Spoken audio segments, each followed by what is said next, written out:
Welcome back to another technical video.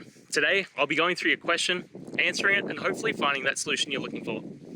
Guys, remember to stay just a little bit crazy, just like me, and hopefully you work through to that resolution. Now, let's continue on.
I hope that's found the resolution that you're looking for and you managed to work your way through your issue.